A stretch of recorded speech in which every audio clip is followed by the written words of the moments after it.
This is a pentagon that is in opposition to the structural formations and principles that hold cohesion to a society.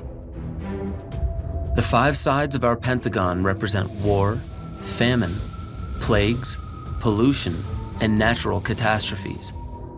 These are the fastest and most effective ways to bring about a breakdown in society and a mass depopulation. Most of these are now active in our times, and this whole pentagon of destruction is underway. This is a clear signal that we are in the Kali Yuga. We have already entered the twilight of the end phase of this cycle of human development. In terms of military weaponry, we are able to emulate all of these natural changes and natural catastrophes. Pollution, of course, is something that we all have become aware of. But even after the last 60 years of this awareness, no real moves have been taken to stop it. Famine and the power of famine is constantly being increased. Even with science and technological advances, we see an intensifying in the tendency towards famine and starvation in the world. Science has also contributed to the principle of destruction with the manufacturing of biological weaponry. With this pentagon, we can see that this sort of information exists in ancient texts and alerts us to the effective use of symmetry and diagrams for conveying conceptual ideas. It shows the way that we can move between mythology, mathematical and geometric symbolism, mythological symbolism, and other information structures. Doing this will help us think in terms of ideas from the past and present circumstances as well. Perhaps, like the Kamutef, which is an epithet of the Egyptian gods Amun and Min, this way of thinking can aid us in considering possible futures. The pentagon holds the entire geometry of the golden mean. The golden mean is the ratio which can produce a series of numbers in which the small and the larger part have the same relationship to each other as it does to the whole. This is the geometry of the transcendent potential of the manifest world. The proportion of the golden mean goes in 2 directions. We have passed from the world of the absolute unity to the created world, and we've included the manifestation of mind, the existent manifestation, and the manifestation into the 3-dimensional world. It goes one more stage to lead to the 4th power. Then the proportional relationship stops. It is no longer in a relationship of this is to this, in the same way that this is to that. It ceases to be the 3-term proportion of individual parts to the whole. Smaller to the larger, larger to the next larger, larger to the whole. This idea necessitates that we posit an experiential dimension outside of the manifest world, above it, as well as the intellectual process within. Interestingly enough, it does the same thing in the opposite direction, in what we call the inverse. Remember, any number is really a number that stands over 1, and its inverse is when 1 stands above it. So every number and its inverse goes back to 1. 1 over phi to the 4th power is the process of not having a state of being with its inverse. Once again, these are all in line. The ratio ceases to be a proportion after 4 levels. All this knowledge, on a mechanical level, is held within the reproductive image of the pentagon. The pentagon, of course, also holds the pentagram, which is the image that is associated with the proportions of man. Since we have started to talk about the origins of Gnosticism and the beginnings of Templarism, the inverse pentagram holds the head of the deity called Baphomet, who was the figure of worship for the Templars. This is the warning that while the figure that encloses humanity holds both all the creative powers of light and order and purity and balance, it also holds, in its inverse, the complete image of darkness and disruption. With the pentagon, we are remembering that Isis refertilizes herself with the phallus. This implies the reproductive composition held within the head of the phallus as a pentagon. Again, the transparency between geometry and biological form continues. As we know, the central offices of all branches of the U.S. Armed Forces are housed within the Pentagon in Washington, D.C. Washington, D.C. may be the esoteric capital of the world, There are thousands of examples of ancient geometry and mythological imagery scattered throughout the district. One such example of this is an image of a Greek zodiac. This design shows Hermes, Zeus, and Aphrodite, the three main characters in Greek mythology, encircled by the 12 signs of the zodiac: Capricorn, Aquarius, Pisces, Aries, Taurus, Gemini, Cancer, Leo, Virgo, Libra, Scorpio, and Sagittarius. Hermes, on the right, represents wisdom, knowledge. He is similar to Vishnu in that he is the principal figure of cohesion and the maintenance of form, order, and continuity. The figure in the middle is Zeus. He is the image of hierarchy, the god of militarism and government through force and power.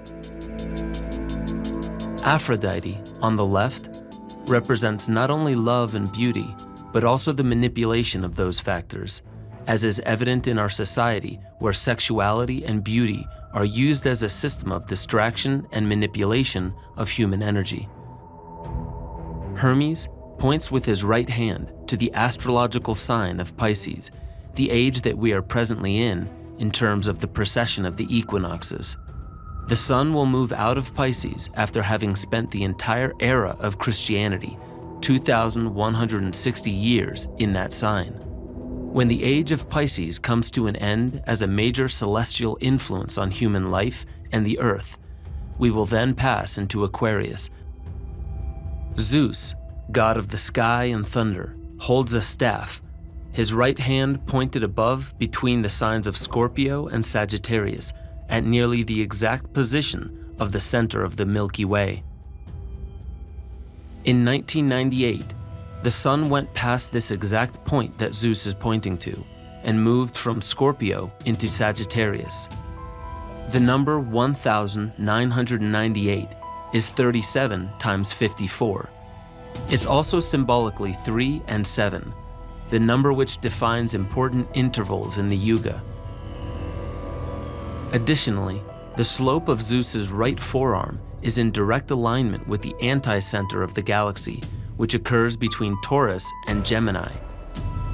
Furthermore, the left heel of Hermes is implanted exactly in the shoulder blade of Taurus, and that is the exact position of the beginning of the Kali Yuga.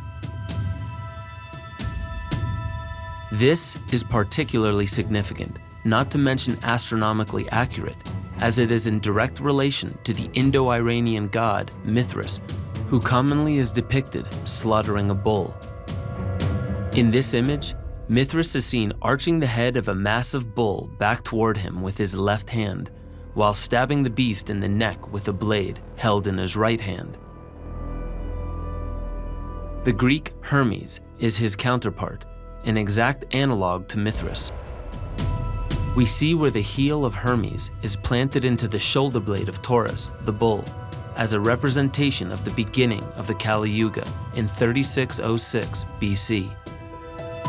That 504-year period, from approximately 3606 to 3100 BC, is the time frame in which archaeologists believe that Stonehenge was built. It is also a time during which there was a planetary alignment of all 14 planets, when the desertification of the Middle East and North Africa began, as well as the formation of the Egyptian Empire. It is the time that astronomers recognize that a group of asteroids entered the outer ranges of our solar system, within the orbit of Pluto, and have been working their way towards the Sun ever since. Those asteroids are called the Taurid asteroids because they emerge out of the shoulder blade of Taurus, and they are expected to be within the Earth's orbit at the end of the Kali Yuga. Does all of this mean that the human race will suffer a catastrophe at the end of the Kali Yuga, at the end of the Great Cycle? Evidence in the Puranas may suggest something quite different. We have been looking at the possibility, especially with the large amount of symbolic and geometric knowledge that is found in the plans, monuments, and architecture of Washington, D.C., that there is a power elite which has somehow gotten a hold of the knowledge of the Yugas. This is a very threatening and challenging thought, because with the existence of a power elite comes an almost supernatural impetus to the utilization and employment of hierarchical power over generations of mankind. Perhaps this is happening again with the rumors of a very advanced secret space program. We have reason to believe that the power elites maintain a deep understanding of the real Yuga system, the one that we have been presenting throughout this series. If they know that the end of the Kali Yuga is coming, if they know that the sun will eventually supernova as described in the Vishnu Purana, might they be taking serious measures to protect themselves and their assets? Perhaps just like what is described in the Puranas is reoccurring now. If the many rumors of a secret space program are true, perhaps the elites are building arcs to eventually leave this Earth.